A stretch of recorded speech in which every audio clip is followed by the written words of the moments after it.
Thank you all for being here, but also I want to thank the organizers for putting this incredible event together.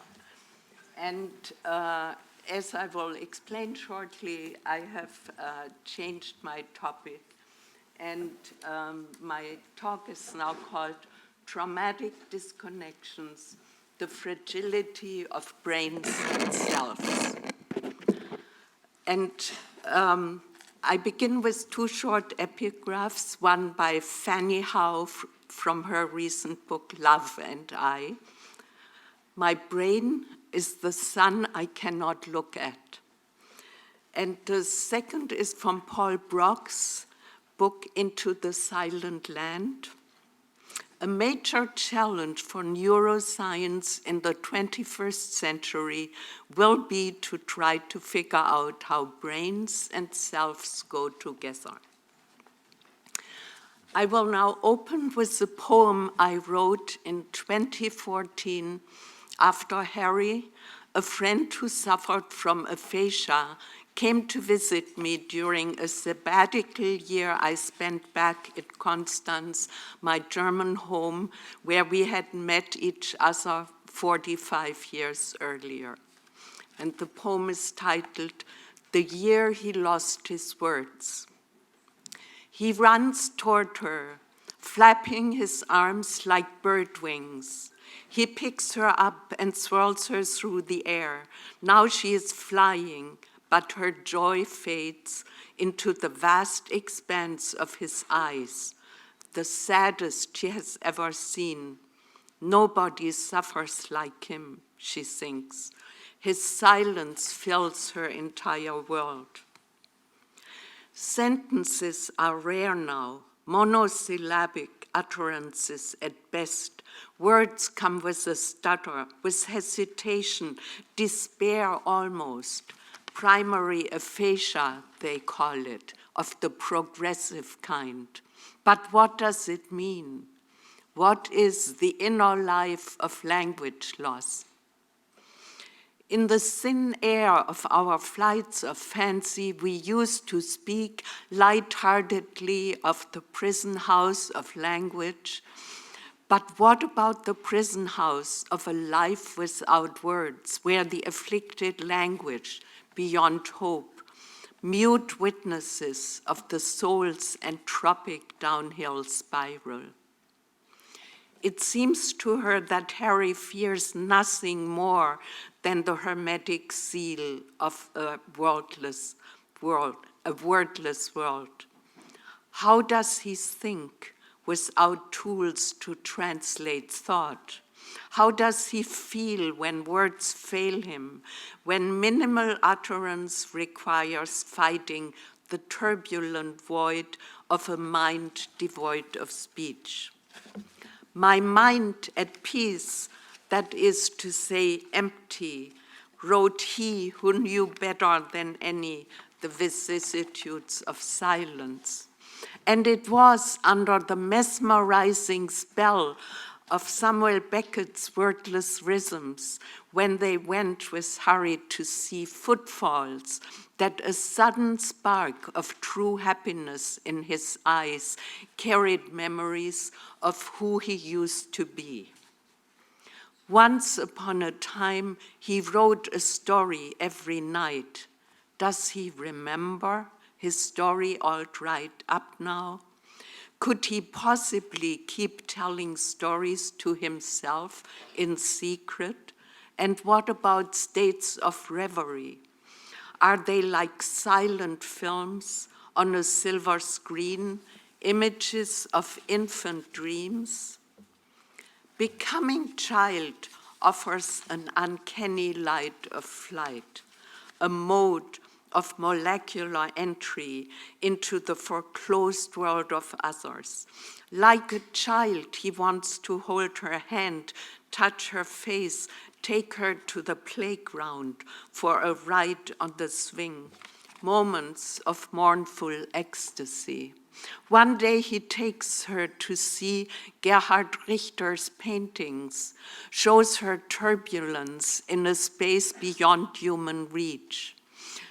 Why don't you paint your world, she asks, desperate to find a way for him to give a form to inner life that she could access. From now on, this must be our perennial fight, she says, to keep a window open for the sharing of disjointed worlds, a fight that shall not be abandoned ever. He smiles. Now and then, when she closes her eyes, she can see him floating through outer space like the last of humans, unmoored from an alien Earth, already light years away for erstwhile worlds of words. Drifting weightlessly in abject cosmic loneliness. Then she flies toward him in recoil, time suspended forever. I wrote this poem in 2014. A week ago, on November 11, my friend's wife called me to let me know that he passed away. I had just come back a few days earlier from an emergency visit to my sister who is in the process of dying, uncannily also from aphasia and temporal frontal lobe dementia. Completely entangled with the slow violence of brain disease, I felt so overwhelmed that I first considered canceling this conference. But then I realized how intimately my experience is linked to our topic of trauma and neuroscience. So I decided to rewrite my talk and begin with a few thoughts on my personal experience with traumatic illnesses of brain and soul. And it will therefore be less about transgenerational transmission, but on interpersonal transmission. I had just come back from the archives of Hiroshima and Nagasaki. Still haunted by images of the victims with their mutilated bodies and vacant stares, I found phone messages that if I wanted to see my sister Andrea one more time, I should come now. I took the first flight I could get and flew back to Germany to visit her, accompanied by my son Leon. 6 years earlier, when my sister began losing her speech and motor control, she was diagnosed with temporal frontal lobe dementia. I saw her deteriorate year by year. Last summer, we could still hold each other. She could use a stick to point at an alphabetic table, but it took an almost superhuman effort to compose a single sentence. She is now fully paralyzed, emaciated, and barely able to swallow even liquid food. Strangely, apart from her motor control, her mind is alert and sharp. We could see that she followed every one of our words and listened to my son playing guitar and singing for her. Her eyes were alive, meeting ours with uncanny intensity. I registered the stark contrast to my friend Harry. During my last visits with him, I searched his eyes, but they had become like dead stars, denying entry and exit. He seemed almost devoid of emotion, and it was hard to find even traces of his old self. My sister's mind was tangibly here. I could still find the person I knew, albeit reduced to bare life of body and soul. To connect with her, I had written down stories about how I remembered her as a child, scenes from the times we grew up together, shared memories, and even some reflections on how I see us now as the children we once were. I wrote many of the stories in her voice, almost as if to offer her a replacement voice for the one she lost. She was fully present, intently listening and reacting with her eyes. Unbelievably, her old sense of humor and even joy were kept intact. A kind of laughter that no longer sounded like laughter, but was an alien, guttural noise emerged from deep inside her whenever I read a funny story. I kept thinking of Paul Brock's question of how brains and selves go together. Brock's Into the Silent Land, Travels in Neuropsychology, had made a deep impact on me, shaping how I thought about the fragility of minds and selves, my work as a therapist, as well as a literary critic who believes in the fundamental role of literature in fashioning ourselves. Confronting Andreas and Harry's illness added more nuance to my questions about the relationship between brain, mind, and selfhood. It also confronted me with my own desperation to find their selves in a world without words.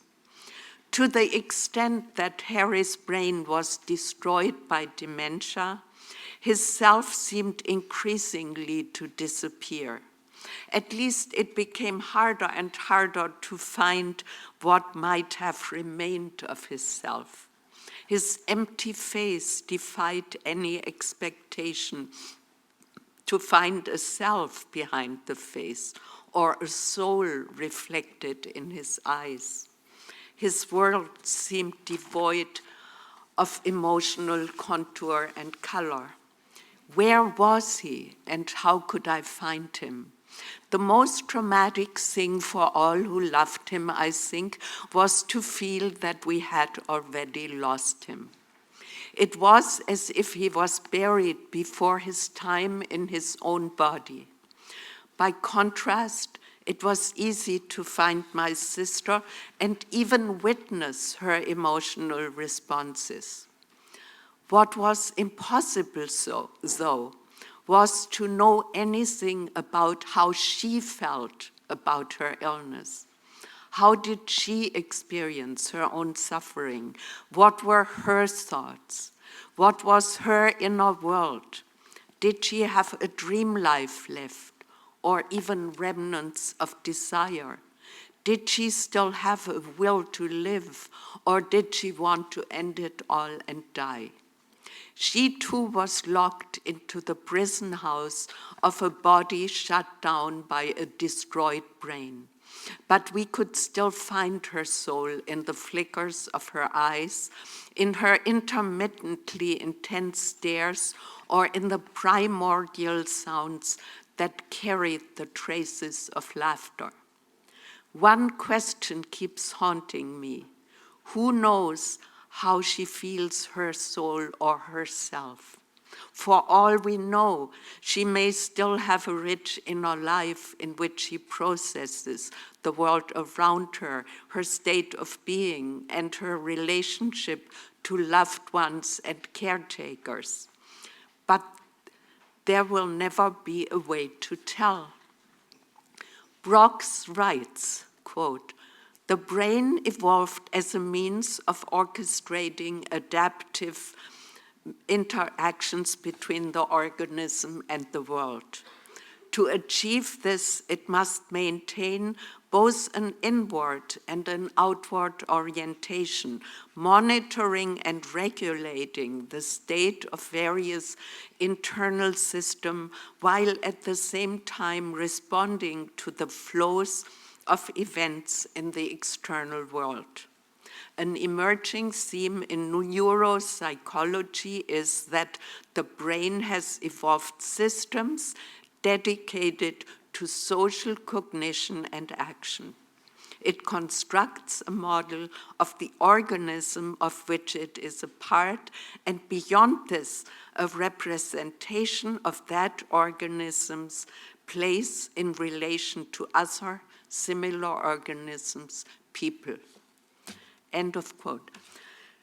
Embracing the turn in neuropsychology toward a model of the distributed mind, Brock's further states, tightly bound to language, these brain mechanisms are the channels through which biology finds expression as culture, a means of distributing mind beyond biological boundaries.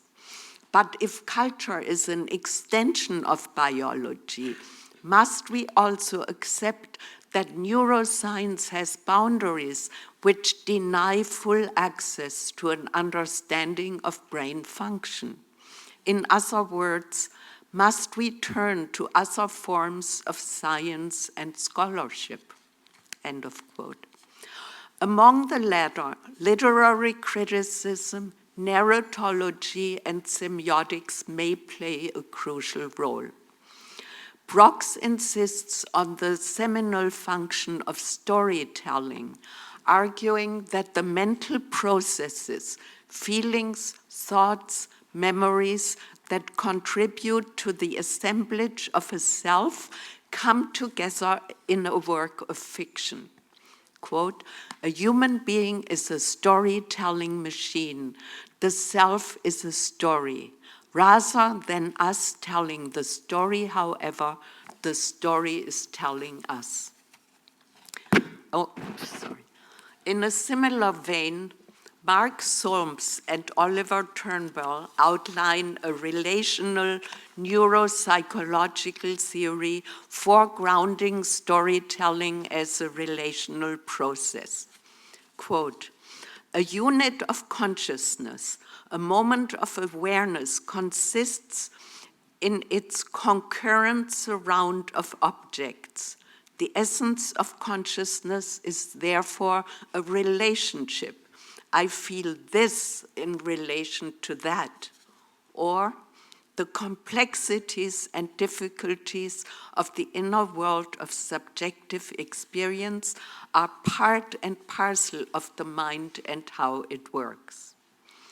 But what can, end of quote, but what can we ever truly know about the psychic life of those whose brain has been damaged beyond repair by illness or injury?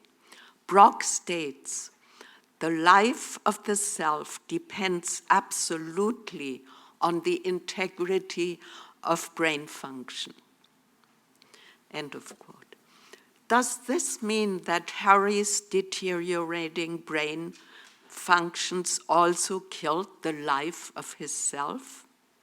During the last year of his life, it seemed so. But how much of this perceived dread of the death of the soul is our own projection? Brox admits, when it comes to understanding the relationship between the brain and the conscious mind, my ignorance is deep and there is nowhere to turn. Quite how our brains create that private sense of self-awareness we all float around in is a mystery. End of quote. Here the problem of communication becomes tricky. We cannot but project when we face a human being without words, no longer responsive in familiar ways. Paradoxically, this incommunication also reveals the porosity of the boundaries between self and other. Brock writes, the mind may be local to the body and the brain, but it is also in different ways distributed beyond biological boundaries. End of quote. Minds, in other words, are so profoundly relational that the boundaries between self and others, or self and environment, are not only porous, but are also redrawn in processes of constant exchange with others. Our minds affect other minds and are affected by them. This has profound implications for the so-called autobiographical self that is formed by the stories we tell others and ourselves. While these stories are necessary to convey a sense of continuity, they are also constantly revised in light of new experiences. In my encounters with Harry and Andrea, the boundaries between ourselves were constantly put in question. When I read childhood stories to my sister, I was aware of an ethical dilemma. I tried to give her a voice through my memories of her, but knew she could no longer talk back. She could not correct me or even protest. The self that emerged from these stories was thus not really herself, but a composite of ourselves.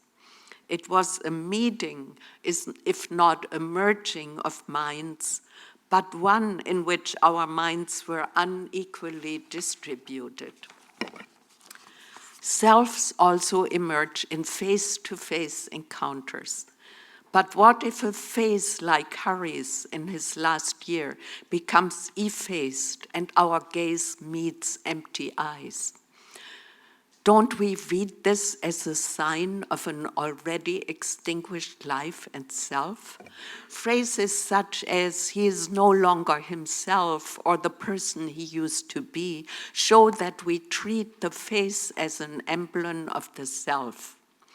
While Brox insists it would be a mistake to identify faces with selves, Milan Kundera writes, without the face, the belief that our face expresses ourselves, without that basic illusion, that arch illusion, we cannot live. Illusion or not, faces, as we have learned from psychoanalysis, are also about mirroring. And I had a whole passage on mirror neurons here, but I cut that for the sake of time. An infant's first sense of self emerges from being mirrored in the face and the eyes of the mother. Did my sister feel mirrored again when I held her and looked her in the eyes? Did it reground her at a time when her ontological security must have been profoundly shaken? Did my stories assure her that there was a continuity of self that survived the onslaught on her brain? I will never know. What does it feel like to have one's speech stolen? To hear and understand words without the ability to respond? I will never know. Like Brox, I felt during the last days of saying goodbye to my sister that when it comes to understanding the relationship between brain and mind and self, I'm facing a profound ignorance.